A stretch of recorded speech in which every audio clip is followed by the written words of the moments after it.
Good morning, my YouTube viewers. It is Crystal here, and I'm here to give you a code review for a data set on postpartum depression.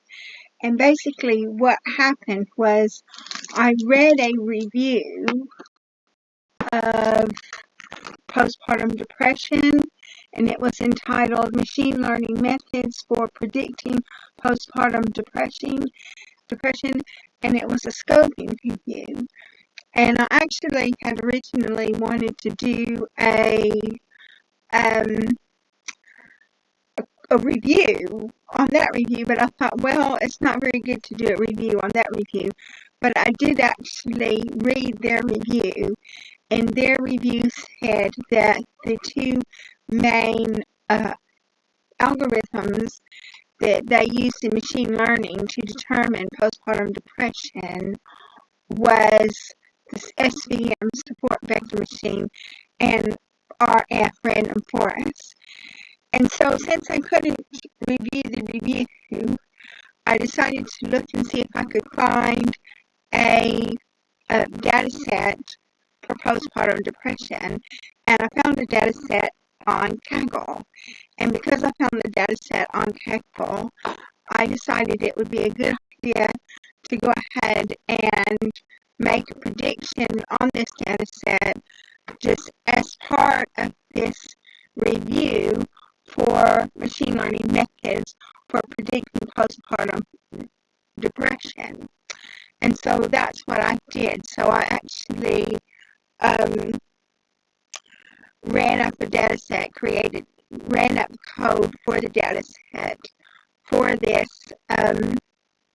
review, which is what I did. And so that's what we're going to cover in my code review.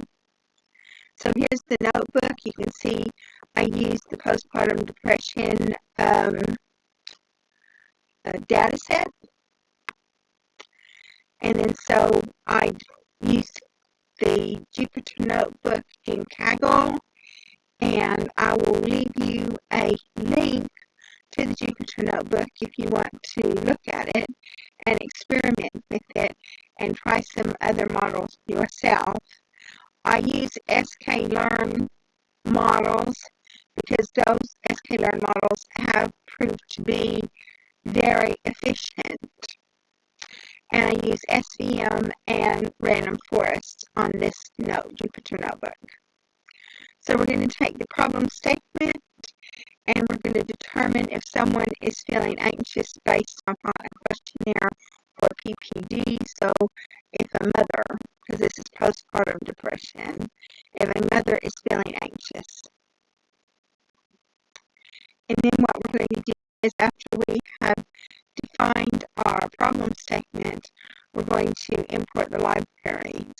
So we're going to import NumPy as NP to create NumPy arrays and carry out numerical computations. We're going to import pandas as PD to create data frames and process the data. We're going to import OS to go into the operating system. We're going to, from sklearn.model selection, we're going to import train test split. So we're going to split the data set into training and validation sets. From sklearn.stm import SVC, we're going to import the support vector classifier to make predictions on this data. From sklearn.ensemble import random forest classifier. What we're going to do is we're going to also use random forest classifier to make predictions on the data, and then we're going to compare the two. We're going to compare SVC to random forest, see which model works best in this particular data set. From sklearn.metrics import balance accuracy score. So that's a new one. I haven't seen balance accuracy score before, so that must be a newer function in sklearn library. So I decided to go ahead and use it to see what happens. From sklearn.metrics import confusion matrix. So we're going to make a confusion matrix to see how well the model performed, because that's a goodness and fit test. From matplotlib.pyplot SPLT, we're going to import that to visualize the data, and then we're going to import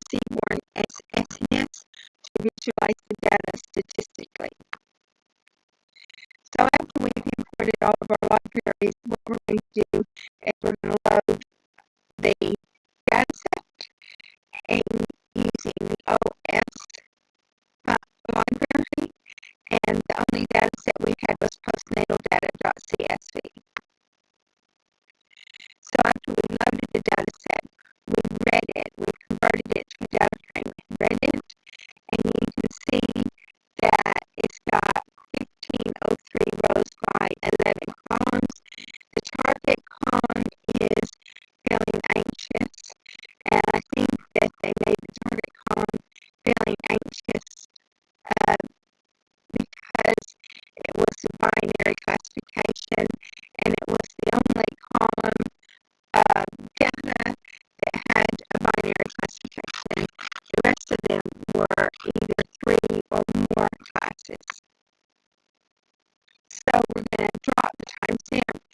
I dropped the timestamp because it was operating more like an index, like keeping it in place when the time that the questionnaire was filled out. So I felt it was more like an index.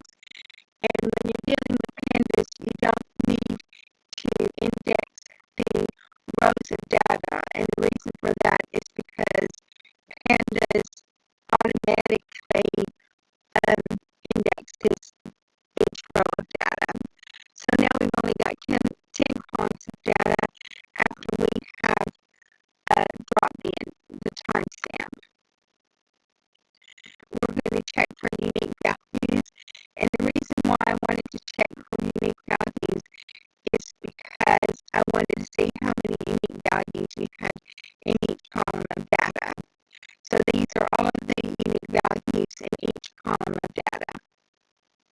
We're going to check for null values, and you can see we had null values in irritable towards baby and partner. We had null values in problems concentrating or making decisions, and we had null values on feelings of guilt.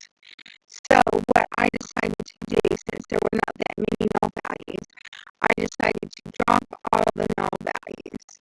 So now we only have 1491 columns of data instead of only 1500, but I feel that this worked better than to impute the null values. If there had been a lot of null values, then we would have had to impute them, but I didn't impute them in this instance because it wasn't that